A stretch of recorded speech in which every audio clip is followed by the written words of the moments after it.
Galates chapitre 2, versets 20 à 21. On prend nos Bibles, Galates chapitre 2, versets 20 à 21. On s'élève pour écouter la parole de Dieu avec respect et considération. Galates chapitre 2, versets 20 à 21. Le second passage, 1 Pierre chapitre 5, verset 7. 1 Pierre chapitre 5, verset 7. Amen. On acclame fort la parole du Seigneur. J'attends fort la parole du Seigneur. Ce mois de juin, que Dieu bénisse tous les abonnés de nos différentes pages. Et puis Dieu vous bénisse. Hein? Voilà. C'est vrai que beaucoup disent, mais à quand direct, je vois que tout dépend du Seigneur. Et Dieu est en train de tout disposer. Amen. Voilà. Et je crois que Dieu fait les choses. Nous sommes dans le mois de juin. Quel est donc le message de ce mois? Qu'est-ce que le Seigneur nous dit en ce mois? Et quelle est l'attitude à avoir en ce mois?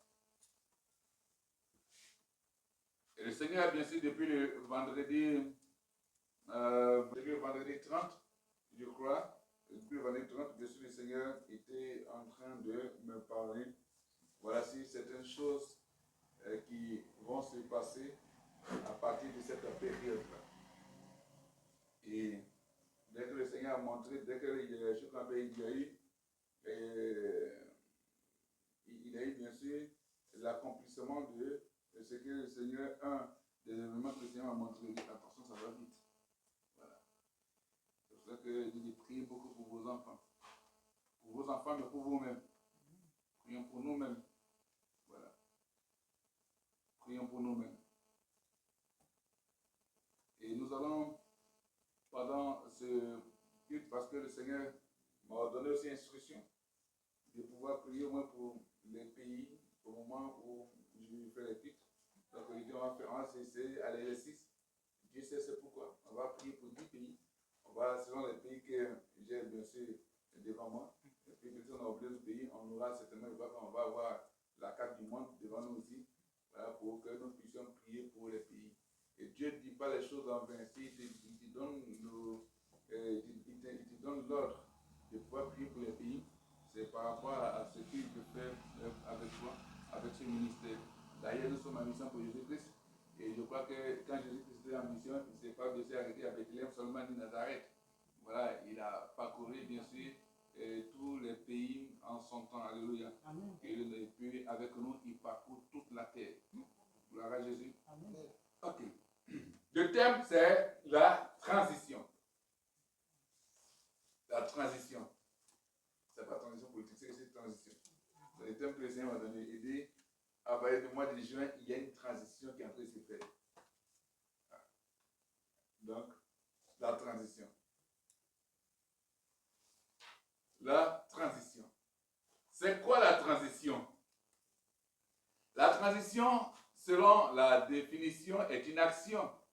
La transition est une manière de passer d'un état à un autre. On passe d'un état à un autre. Il n'y a pas de on passe d'un pays à un autre pays. Il dit d'un état à un autre. C'est-à-dire que ta manière d'être à une autre manière d'être. La transition est un passage d'un régime politique, d'un état des choses, d'un ordre à un autre. Alléluia. Amen. Voici comment on peut définir la transition.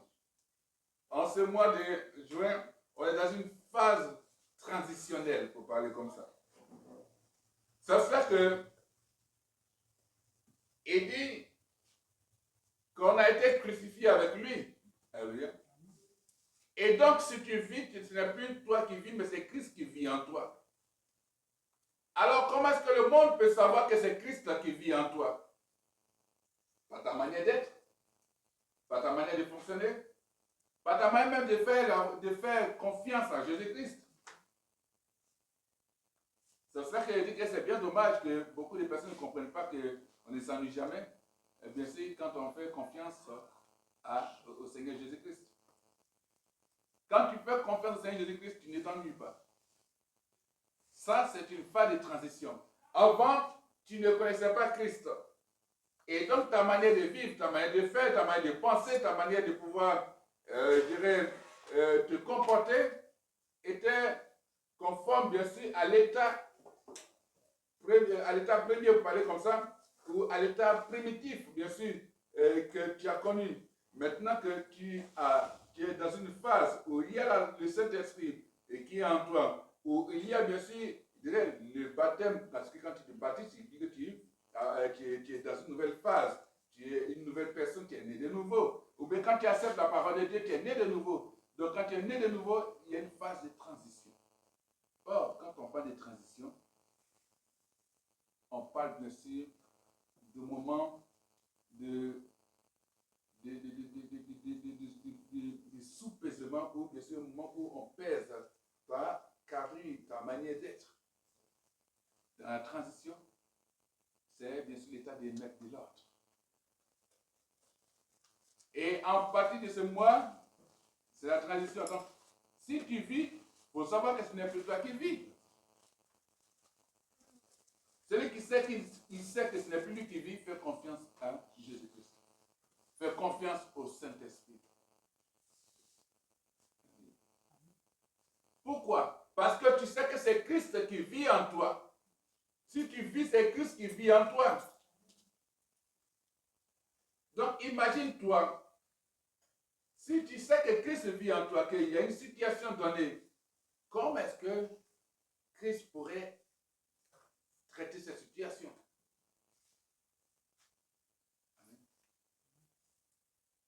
C'est pour ça que quand nous sommes là, nous sommes beaucoup en train de communiquer avec le Christ, avec l'Esprit de Dieu pour savoir que face à cette situation, Seigneur, quelle attitude avais-tu? Qu'est-ce que tu allais faire si tu étais à ma place? Beaucoup de choses. Et quand Dieu te donne l'orientation, alors tu sais comment tu vis. Donc c'est là qui est dans la phase de la transition. La phase de la transition, bien sûr, c'est que tu es contrôlé par une force suprême. Si je vis maintenant dans la chair, je vis dans la foi au Fils de Dieu, qui m'a aimé et qui s'est livré lui-même pour moi. C'est-à-dire que si tu vis dans la chair, mais tu vis dans la foi au Fils de Dieu, tu ne vis pas, bien sûr, dans la foi aux pratiques, tu ne vis pas, bien sûr, dans la chair, tu ne vis pas dans la chair, dans la foi au maraboutage, aux occultismes, aux mensonges, aux arnaques, ainsi de suite.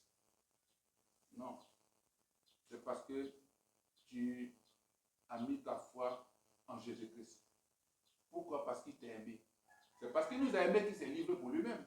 C'est pour ça que, bien sûr, quand on parle vers la Pentecôte, bien sûr, on parle vers la manifestation de la puissance de Dieu.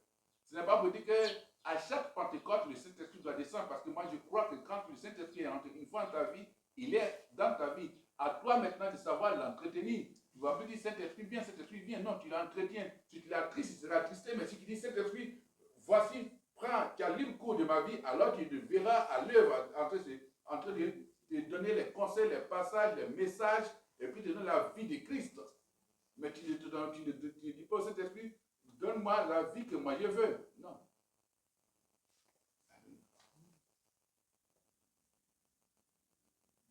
Alors, si l'Esprit de Dieu est en toi, tu vis pour Christ, donc tu ne rejettes pas la grâce de Dieu.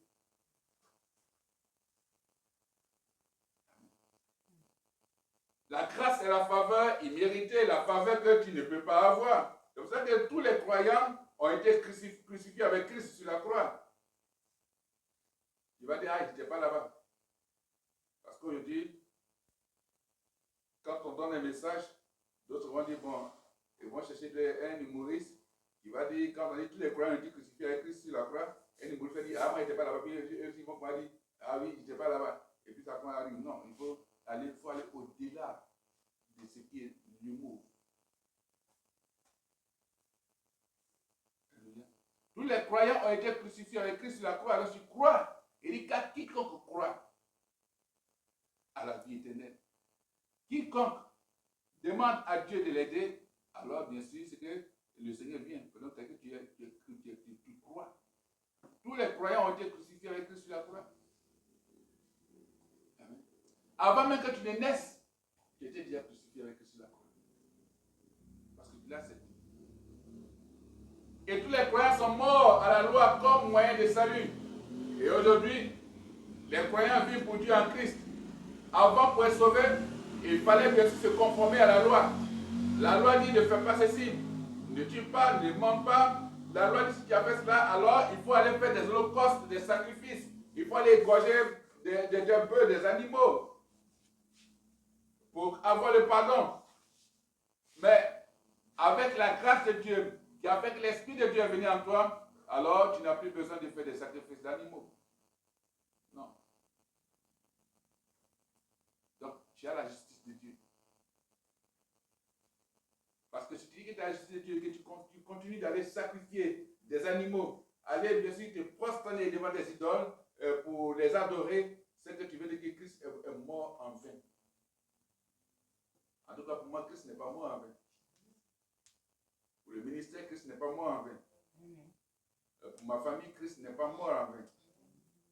Parce que toute personne qui se comporte quand il dit ah, je suis chrétien, mais comme un homme le dit, aide-toi, le ciel t'aidera. Et donc pour cela, tu t'en fais n'importe quoi. Il ne dit pas comme la Bible dit, mais il dit comme on dit, aide-toi et le ciel t'aidera. Parce qu'on parcourt toute la Bible, on lit la Bible, mais n'a pas encore vu ce passage. Je suis dans le livre d'Apocalypse, ils sont un peu finis, voilà. Mais ça, tu vois, il n'a pas encore vu quelque part, aide-toi, le ciel t'aidera. Non. Appelle-moi, invoque-moi, et je vais t'exaucer. Je te répondrai. Alléluia. Donc, si tu es en Christ, si Christ vit en toi, tu ne peux pas avoir qu'un délicat parti, tu t'en fais dans un carrefour, puis enlever une chemise, une bête, puis qui a des points tassés.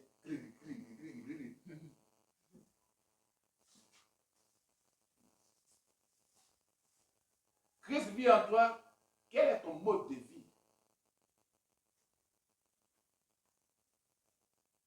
Christ vit en toi, quelle est la qualité de ton langage? Christ vit en toi, quelle est bien sûr la puissance de ta prière? Parce que Christ vit en toi. Si tu comprends Christ comme l'Esprit de Dieu vit en toi, alors il faut savoir que le Saint-Esprit est avec toi tous les jours. C'est cela qui va dire qu'il faut venir à lui. Donc, à cause du salut qui est en Christ, le péché n'a plus aucune emprise sur toi, sur nous, sur les croyants. À cause du salut qui est en Christ, le péché n'a plus aucune emprise sur eux, c'est-à-dire sur les croyants. C'est-à-dire que le péché ne doit plus te contrôler. Le péché ne doit plus te dominer. Le péché ne doit plus être ton mode de vie. Non. Il veut dire que tu parles, même si tu es tombé, mais sache te relever. Mais tu tombes. En ce moment, tu es en train de maintenant donner une forte place au péché. Et donc l'esprit est là. Tu es tombé, relève-toi. Et puis continue. Amen. Il est juste tombera cette fois, il se relèvera. Donc toi, arrête de relever. Amen. C'est que le péché n'a plus d'emprise sur toi. Et la crucifixion de Jésus-Christ, de Jésus nous a fait passer à une phase de transition. Amen. C'est-à-dire qu'au moment où Christ, bien sûr, est crucifié, alléluia, nous entrons dans la phase de transition. C'était là la phase de transition de notre vie. Par la crucifixion de Jésus-Christ, c'est qu'on allait, bien sûr, transiter par la croix et aller dans une nouvelle vie qui va nous donner la nouvelle naissance. Et cela, cette transition nous a conduit à vivre dans la foi par l'adhérence, la dépendance et la confiance totale à Jésus-Christ, notre Seigneur et Sauveur.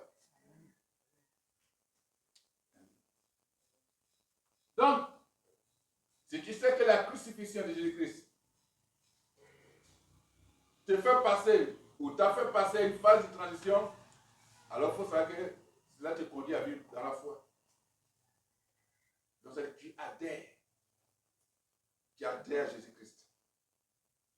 Là, tu dépends de Jésus-Christ et tu fais confiance totalement à Jésus-Christ. Pas à un homme.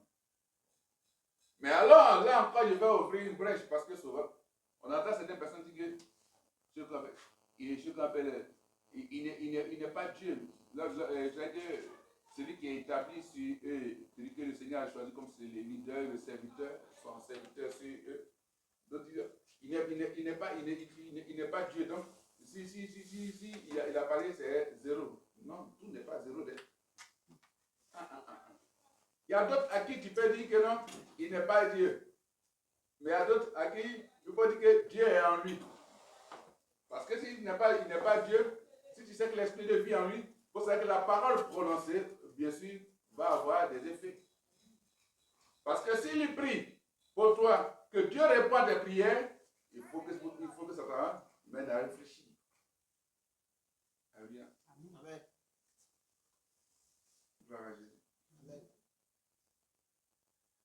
Donc, ne traitons pas le don gracieux de Dieu comme quelque chose d'une importance mineure et en annulant son dessein, en annulant son projet. C'est un don que Dieu t'a donné. La foi est un don. C'est cela que bien sûr, quand tu pries pour avoir les dons de l'esprit, on met le don de foi. Donc, quand tu as le don de foi, alors il faut savoir que, et cela, c'est une grâce de Dieu. Donc, il ne faut pas voir ça comme quelque chose, bien sûr, d'une importance, une petite importance. Comprends? Et c'est ça. Et ce qui fait le charme, la beauté d'être enfant de Dieu. Et quand tu as une autre dimension dans ta marche avec Dieu, alors tu deviens Dieu parce que Dieu est en toi. Tout comme fait un homme met au monde un homme. Donc si tu es enfant de Dieu, tu es Dieu. Donc c'est quand tu dis au démon bouge, le démon bouge. Tu dis au démon danse, le démon danse. Tu dis au démon nage, va nager. Amen. Ah oui. Si on dit au démon faut rire, il va rire, il est obligé d'obéir. Non, c'est la chose que je sais que le Seigneur fait à tout moment. Il dit, quel que soit ce que tu vis, c'est la transition.